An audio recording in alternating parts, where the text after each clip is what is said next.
Assalamualaikum warahmatullahi wabarakatuh. Halo semuanya, perkenalkan kami dari kelompok 5. Pada kali ini kami akan mempresentasikan dan mensimulasikan permainan bergame. Sebelumnya perkenalkan anggota kelompok kami. Yang pertama itu Dendi Zondi, yang kedua Fadia Maulida, yang ketiga Jamalul Insan, yang keempat Siti Layatul Sakadah, dan yang kelima Wulan Septiana Brilian Putri. Pada presentasi kali ini kami akan menyampaikan beberapa topik, yaitu yang pertama yaitu definisi permainan bergame, yang kedua yaitu stakeholders yang terlibat, yang ketiga aturan bermain bergame, yang keempat cara bermain bergame, yang kelima pembahasan, dan yang keenam kesimpulan. Baik, untuk selanjutnya yaitu definisi. Bergame merupakan sebuah platform permainan simulasi manajemen SCM atau Supply Chain Management yang dimanfaatkan dalam pelatihan atau pembelajaran di bidang manajemen operasi atau manajemen bisnis. Tujuan dari permainan ini adalah untuk memenuhi permintaan pelanggan. Dalam permainan ini, komunikasi merupakan suatu tindakan yang melawan terhadap aturan. Game ini merupakan sebuah simulasi komputer yang menyoroti peran pengecer dan grosir dalam sistem manajemen persediaan. Permainan ini dikembangkan sebelum konsep seperti economic, order quality, dan stok pengaman menjadi populer. Fokus permainan ini terkait dengan beberapa tujuan dalam manajemen persediaan, termasuk pengurangan biaya dan peningkatan tingkat pelayanan melalui pengaturan jumlah pemesan, waktu tunggu, pemesanan ulang, dan stok pengamanan. Melalui permainan ini, maka kita dapat mengidentifikasi fenomena bullwhip effect dan dampaknya dalam rantai pasokan, serta mencari cara untuk mengurangi dampak dari bullwhip effect tersebut. Baik, untuk yang selanjutnya yaitu stakeholders. Yang pertama yaitu retailer. Retailer ini bertugas untuk memenuhi income order yang berasal dari customer, dan retailer akan memasok produk melalui wholesaler. Lalu selanjutnya ada wholesaler, yaitu pihak yang akan memenuhi pemesanan dari pihak retailer dengan stok yang akan diperhatikannya untuk memenuhi kebutuhan retailer. Pada pihak wholesaler ini akan memesan produk tersebut kepada distributor.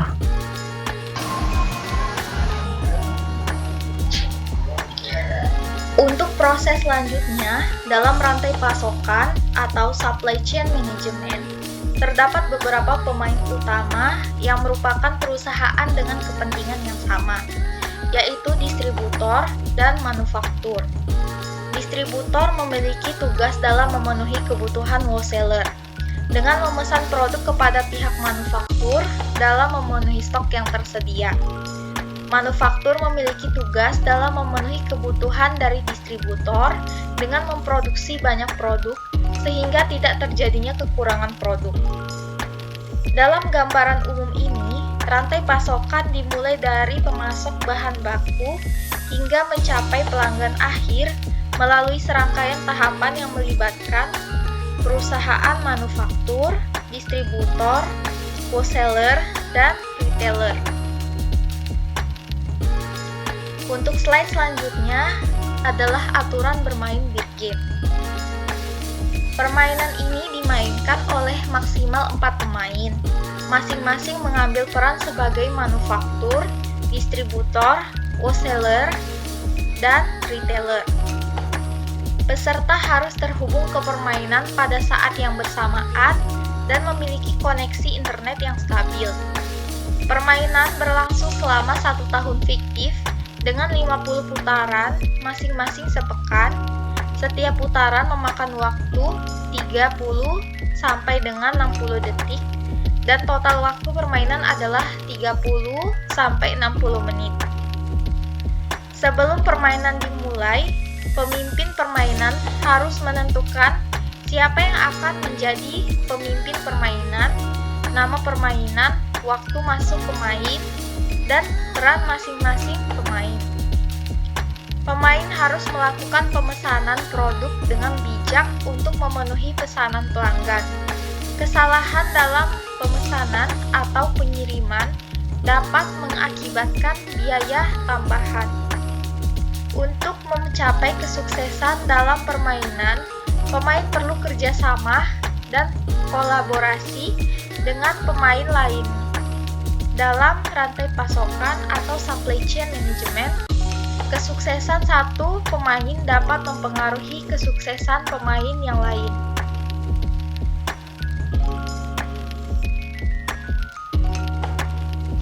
Oke, baik. Kali ini saya akan menjelaskan bagaimana cara bermain beer game dan bagaimana pengisian playsheet beer game-nya itu sendiri. Pertama-tama, kita masuk ke tab baru atau ke browser halaman baru dengan mengetikkan beer game. Nah, di sini sudah ada, ketikkan saja beer game MA System. Oke, sudah muncul, kita pilih yang paling atas. Kemudian ini merupakan tampilan awal dari website Beer Game Simulation itu sendiri, di mana di sini terdapat dua opsi. Yang pertama ada Start a New Game serta Join an Existing Game. Ini artinya untuk masuk ke room yang sudah dibuat, sedangkan untuk yang ini untuk membuat room baru. Oke, kita buat room baru saja. Di sini kita ketikkan nama room yang kita mau. Di sini saya mau mengetikkan kelompok Beer Game 5. Nah, untuk sebelumnya kan seperti ini, default parameternya masih terchecklist. Kita hilangkan dulu checklistnya dan nanti akan tampil seperti ini, dimana di sini terdapat number of turn. Itu artinya kita mau melakukan simulasi berapa minggu. Kita cukup 10 minggu saja. Oke, selanjutnya kita klik send dan kita game created, access it here. Nah, ini merupakan tampilan sebelum masuk ke roomnya masing-masing, dimana di sini ada retailer, wholesaler, distributor, dan manufaktur, dimana keempatnya ini saling berkaitan. Oke, di sini saya akan berperan sebagai wholesaler. Nah, berikut merupakan tampilan dari in-game beer game itu sendiri, dimana di sini ada tampilan sebagai stakeholder wholesaler. Di sini ada kolom-kolom mengenai incoming order, outgoing orders. Ada di sini ada to ship atau pengiriman. Di sini ada incoming delivery atau penerimaan pengiriman. Di sini juga ada backlog. Backlog itu adalah terjadi ketika stok kita kurang dari permintaan si retailer. Dimana di atasnya ini ada retailer. Contohnya ketika si retailer meminta 14, sedangkan stok kita ada 12, maka otomatis di sini akan terjadi backlog 2, atau kita mempunyai hutang kepada si retailer sebanyak 2 dan akan dikirimkan ketika stok kita sudah mencukupi dan otomatis akan terkirimkan di minggu berikutnya. Incoming order itu sendiri merupakan pesanan yang masuk dari retailer, sejumlah yang diminta oleh retailer itu sendiri. Sedangkan outgoing order adalah pemesanan yang kita lakukan kepada distributor sebanyak yang kita mau atau yang kita inginkan. Kemudian di sini ada to ship atau pengiriman, di mana ini merupakan kolom ketika incoming order ini masuk dan otomatis akan mengirimkan sebanyak incoming order itu sendiri ketika stok ini memenuhi. Sedangkan incoming delivery itu sendiri merupakan pesanan yang masuk dari distributor pada 2 minggu sebelumnya. Misalnya kita di sini pesan 5, dan ini otomatis akan masuk ke distributor, dan distributornya sendiri akan mengirimkan ke kita sebanyak 5, dan nanti stok kita akan menambah menjadi 5. Namun ketika ada incoming order sebanyak 5, maka stok sendiri akan berkurang kembali. Misalnya tadi kan nambah 5, harusnya 17. Nah, di sini ada pemesanan dari retailer, maka di sini akan berkurang 5 dan terjadi pengiriman sebanyak 5 di kolom ini. Oke, selanjutnya kita akan mengisi playsheet-nya dan bagaimana cara mengisinya. Nah, jadi ini merupakan tampilan dari playsheet sebelum kita bermain beer game dan yang akan kita isi saat kita bermain beer game. Nah, jadi ini tertera beberapa hal yang harus kita ketahui, dimulai dari week atau periode hingga ke cost. Nah, jadi untuk cost sendiri ini kita bisa hitung dari nilai inventory dikalikan dengan inventory cost sebesar $2 ditambah dengan backlog dikalikan dengan backlog cost sebesar $5 jika backlognya ada, seperti itu. Nah, jadi di sini untuk a week sendiri itu dimulai dari 0 hingga 10, dan untuk manufaktur sendiri pada week ke-0 itu kita mengisi incoming delivery-nya itu sebesar 0 karena belum ada barang yang masuk, seperti itu.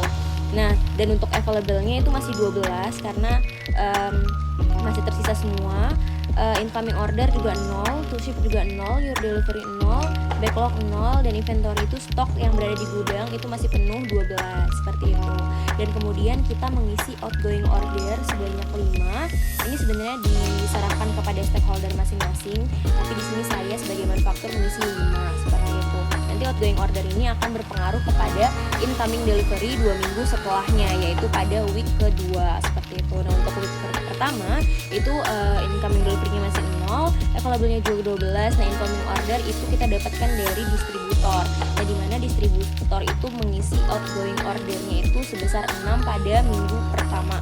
Nah, jadi maka dari itu kita sebagai manufaktur bisa melihat hal yang diminta oleh distributor, yaitu 6 ya orderannya, dan itu to ship-nya juga 6, delivery-nya juga 6, karena stok yang kita punya di gudang itu masih cukup ya untuk kita kirim. Maka dari itu delivery dari distributor bisa kita kirim semuanya itu sebanyak 6. Dan untuk inventory-nya itu sisa dari available-nya itu dikurang barang yang kita kirim, sisanya 6.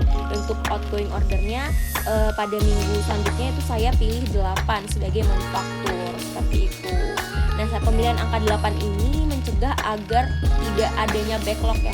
Maka dari itu saya memilih angka 8 untuk agar lebih besar daripada stakeholder sebelum-sebelumnya.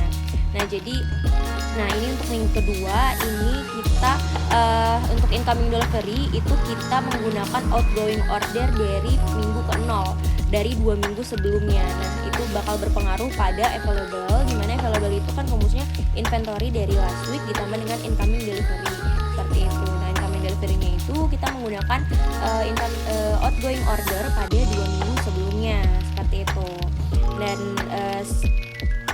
Dan untuk minggu kedua ini incoming ordernya itu 7, to shipnya 7, your delivery-nya juga 7, dan seperti itu hingga minggu ke-10 dilanjutkan sesuai dengan pesanan distributor hingga didapatkan cost-nya jika dihitung dan dijumlahkan dapatkan $138. Berdasarkan presentasi dan simulasi Beer Game, maka dapat disimpulkan bahwa permainan ini merupakan bentuk demonstrasi dari prinsip-prinsip Supply Chain Management atau SCM. Pihak-pihak yang terlibat melakukan kegiatan pemesanan dan pengiriman barang. Kegiatan pemesanan atau disebut incoming order dimulai dari customer yang datang memesan barang kepada retailer. Retailer akan memesan barang kepada wholesaler, dan wholesaler akan memesan barang kepada distributor. Dan terakhir, distributor memesan barang kepada manufaktur. Manufaktur merupakan pihak yang memproduksi barang mentah menjadi barang jadi. Kemudian, kegiatan sebaliknya yaitu penyediaan atau disebut juga outgoing order dimulai dengan manufaktur yang telah selesai memproduksi barang akan mengirimkan barang kepada distributor. Distributor akan mengirimkan barang kepada wholesaler, dan wholesaler mengirimkan barang kepada retailer. Selanjutnya, retailer akan mengirim barang kepada customer. Namun dalam penerapannya akan ada saat atau momen ketika pesanan atau incoming order tidak dapat dipenuhi oleh pihak penyedia atau di tingkatan hulu karena kurangnya barang yang berada di persediaan. Saat atau kejadian seperti ini disebut backlog.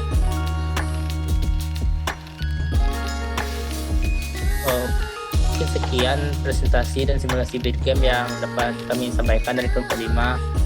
Mungkin untuk kekurangan atau kesalahan kami mohon maaf. Atas perhatiannya kami ucapkan terima kasih.